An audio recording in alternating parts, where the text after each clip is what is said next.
When you're thinking about parapsychology, okay, you kind of base it off of your own life experiences, okay? When I was younger, I have a fraternal twin brother, and we had friends Terry and Jerry Urbanus who are identical twins. And my dad had a Ouija board, which is made by a company that makes games for kids. And so we decided to experiment with his Ouija board. And if you look at my little quick drawing, since I'm not allowed to have a Ouija board in this house, you could see that it had the alphabet and yes and no and some numbers. And it had this triangular shaped device that everybody put their hands on and you'd move around, okay?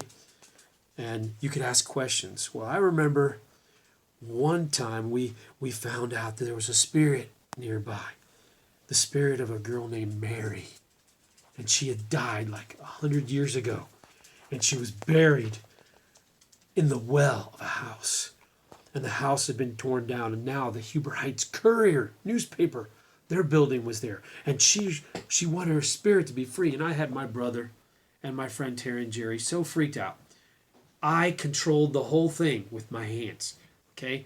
And they were so spooked by the whole thing. But it was just me playing a trick on them, okay? It was nothing supernatural. Now, just like downstairs in the basement, there was no real spirits down there. I was just playing along with it, okay? Sometimes, though, there are things that I can't readily explain. Now, my friend Nick and I grew up together. I've known him since second grade.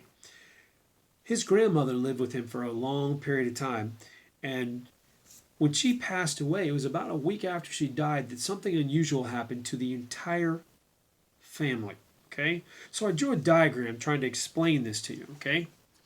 Grandma's bedroom was in the back part of the house, okay? Typical Huber Heights home. It has a garage here, the driveway here. Well, my friend Nick was sitting on one end of the couch watching TV with his father, watching TV, and his sister was sitting in the recliner while Mom was working a crossword puzzle at the dining room table. His sister Angel decided to get up and go into their little galley kitchen with the breakfast bar here to get a snack. She bumped into something, and she said, "Excuse me, Grandma." And then she went and sat back down with her snack. A minute or two later, Nick's mom said, "Good night, Mom." Angel said, "Good night, Grandma." Nick's dad said, "Good night, Grandma." And Nick said, "Good night, Grandma." And all four of these people, which I know very well, claimed that she went all the way back to her bedroom. Now, did she appear and say goodbye to her family one last time?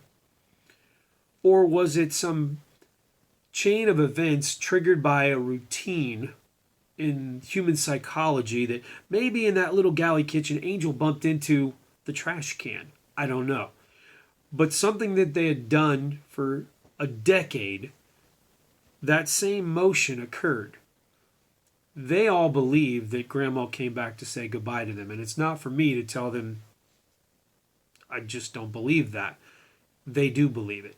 And I think that's what gives credence to parapsychology. There's always somebody who will believe that. Okay, but I recommend you maintain a healthy skepticism. Try to find a logical explanation before you leap to the supernatural. Okay? That's parapsychology for you. Stay right there, grounded in the facts. It's on the fringe of our studies in psychology. Till next time.